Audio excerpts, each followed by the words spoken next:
This is the first in a series of lectures that goes over the process of designing a lesson.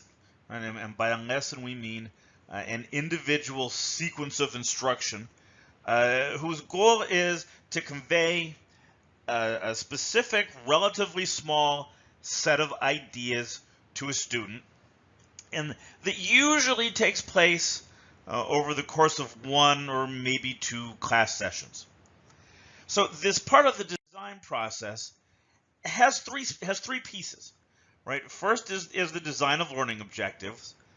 Second is the development of the actual instructional activities, and third is thinking about assessment. Right, in this lecture, we're going to be focused here on learning objectives, talking about what they are, what constitutes a good one, and kind of the different levels at which these can be written. So first, we need to kind of focus on definitions, because there are two ideas here, and I often see them getting confused.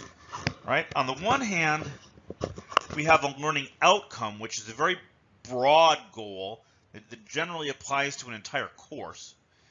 And on the other hand, we have a true learning objective. A learning objective is a specific skill or activity that a student should be able to complete, and often these will be conveyed within the framework of a single lesson.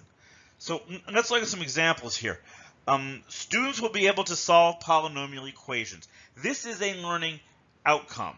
Some of you may not be math people, but there are a dozen different techniques and tools that you could use to solve a polynomial equation. So it's a very broad statement. Right? I would have difficulty coming up with some kind of assessment for this because I don't know what specific things the student is supposed to know how to do at this point. This, on the other hand, so all I did was add two words. This would be a good example of a learning objective. Now I've narrowed it down to a single process for solving polynomial equations. This is the kind of specificity that we're looking for in a learning objective. So thinking about specificity, right? What I'm trying to say here is learning objectives should be atomic, and that this is in the sense that you can't break them down into smaller subtasks. This, for example, would be an example of a poor choice for a learning objective. And you see the problem here is at the end. Students should be able to write complex sentences and diagram them. There are two things being described here. And this is a good objective in the sense that it's concrete, but you're going to run into trouble when you get to the assessment part of the design process. Because suppose a student can do one or the other. Suppose a student can write a complex sentence, but they have difficulty diagramming them. How am I going to evaluate this student? Can I say that this student has met or can perform this learning outcome or not? See, when you've got too many things going on, it moves away from being a yes or no answer to being a well, sort of answer. And that's something we want to avoid. So here, I would kind of take the obvious path and split this in two. Right? I would do one for complex sentences and another one for diagramming them. Another thing we want to ensure is that our learning objectives are measurable. They need to be something that we can give instructions to a student, watch what they do, or look at the output that they produce, and definitively say, yes, they understand this, or no, they do not. So here's an example of a poor choice. Students should know the difference between a bar graph and a histogram. On its face, this maybe sounds good, right? But how can I tell if a student knows something or not? I can't see inside the student's head and know what the student is perceiving and what they're not, right? So this would be a better example. Students will be able to distinguish between a bar graph, and a histogram. This is something I can observe. I can give them two charts, say which is which. They mark the paper one way or the other. I can take that back, look at it, and objectively evaluate, yes, they understand this. No, they do not. Now, another thing to keep in mind, and I'm quoting Stephen King because he was right on track with this. The road to hell is paved with adverbs. And specifically, what I believe Mr. King had in mind, and what I mean when I say this, is adverbs that end in ly. Words like accurately, precisely, consistently.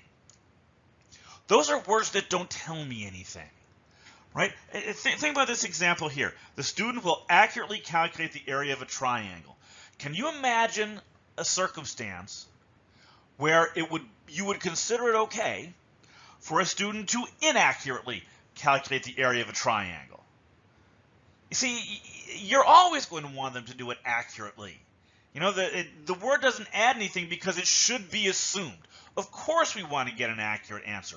Of course we want them to graph things precisely, right? So if all you have to do here is strike that one word, and now it becomes a good learning outcome. I'm not wasting space and time and the reader's energy with ideas that really should go without saying. All right, another thing you want to avoid, and I've taken us back to my original three-phase diagram here.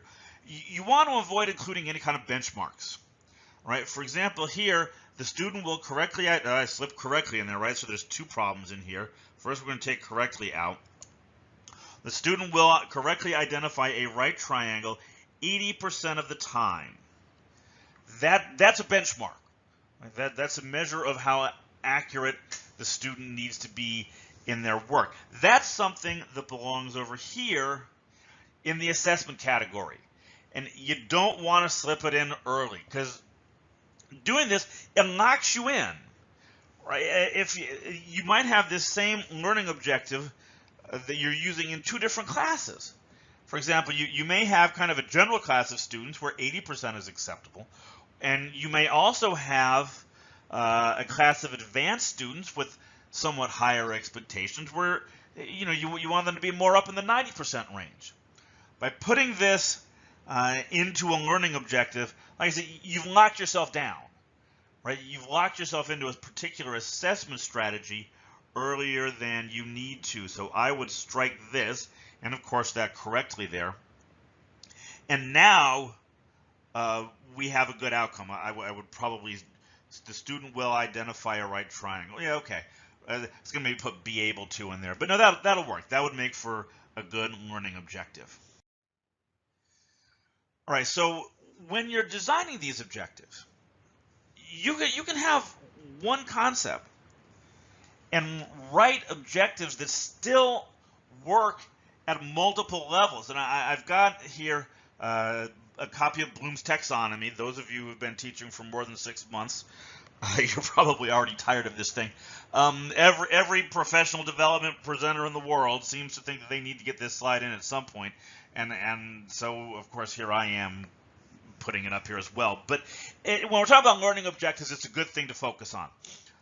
Bloom's taxonomy was developed in the late 1940s by a group of educators, and they wanted to classify educational goals and objectives. And the intent was to develop a classification system for 3 domains, right? The cognitive, that's mental skills or knowledge, the affective, that's feelings and emotional skills, and the psychomotor branch, which would be manual or physical skills. And this work the work in the cognitive domain was completed in 1956 and is commonly referred to as Bloom's taxonomy of the cognitive domain. I'll have some references to this at the end. But for our purposes, right, we have these different levels, right? Kind of, I have a little backwards, I guess, but kind of the easiest or most basic is here at the top, right? And this goes on to the most complex level down here at the bottom. So The way this is often presented is we have specific words, right? Let me clear this up.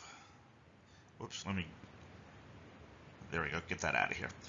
We have specific words that you can think of as applying to each of these areas. Right now, I've got some examples here. So, for example, if you were trying to, just starting out, right, especially in math, when we're first starting a subject, we often really focus on definitions, right? So I might have a learning objective that says something like students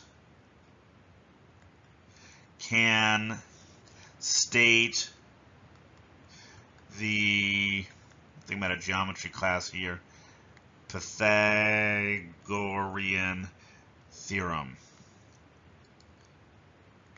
That's a very low-level objective. I'm not expecting you to do anything with it. I'm not expecting you to show any particular understanding of it. Just tell me what it is, right? And of course, we go up from here, right, all the way up to the synthesis and creating, where students are expected to actually do creative work and develop and bring ideas together into something new. Now, and I want to be clear, I'm not saying that these, I almost hate to refer to them as lower level because it sounds like they're somehow inferior to the higher level ones, and they're not. Right? There are times when you're going to want to develop, when you're going to want to have these lower level objectives in your class, because when you're just starting out, it's important to have a clear grasp of definitions, for example. So there's nothing wrong with including those. You just need to, as the class progresses, you need to have this, you need to build up into the higher level domains. So over here, the Bloom's taxonomy was updated a few years back to include digital verbs, right? Words that apply more to computers and technology and the things that students are doing today and that they need to be aware of and able to do. So this will kind of give you an idea of how modern concepts like bookmarking and charting, doing mashups and podcasts and that sort of thing also fit in. So these are words that you should kind of be aware of as you're developing your own learning objectives. All right, and I've got some specific examples here, right, to show you what each category is going to look like. And these are all playing off of the same idea. These are all coming from the idea of a statistics lesson where you're talking about analyzing data through the use of a histogram. You see how we go from the most basic up here at the knowledge level. All I'm expecting students to do is tell me what these properties are, and they work their way up in complexity to the point where we're really expecting them to create something. They're being given a data set and told, okay, go make this histogram. They need to decide what the upper and lower bounds are. They need to decide how big each of the bar ranges is going to be. They're really left to very independently develop this particular kind of chart.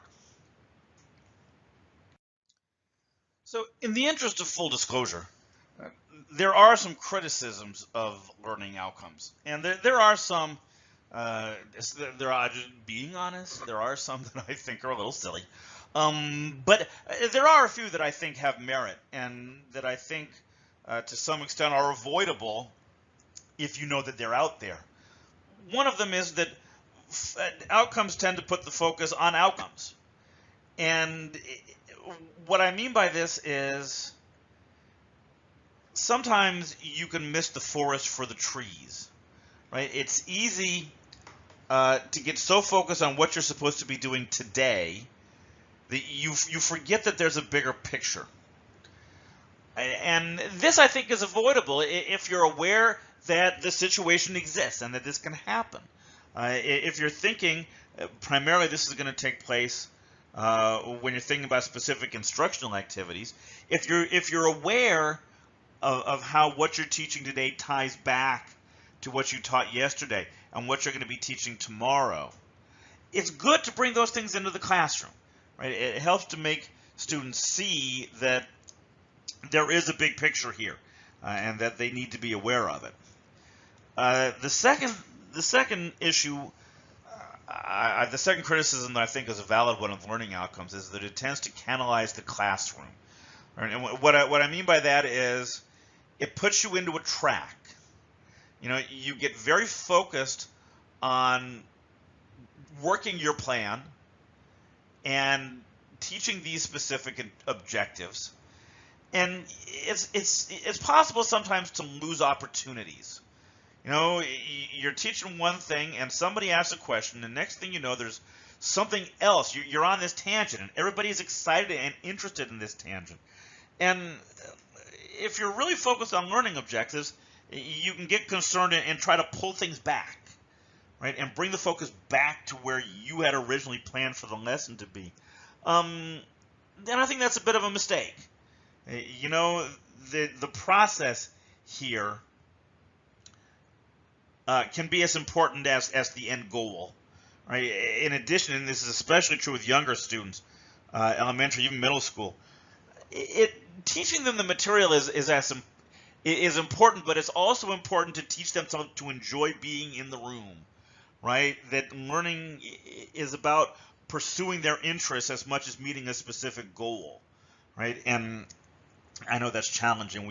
We all have specific things that we have to have done by the end of the year or by the end of the semester so our students can move on. But I also encourage you to take these opportunities when they come up, rather than just maintaining that tight focus on what you're supposed to be doing. All right, so that brings us to the end of our discussion of learning objectives. I have a couple of references here. The first one, these are both to information on Bloom's taxonomy, and specifically those more modern, the more modern words and ways of looking at the specific levels.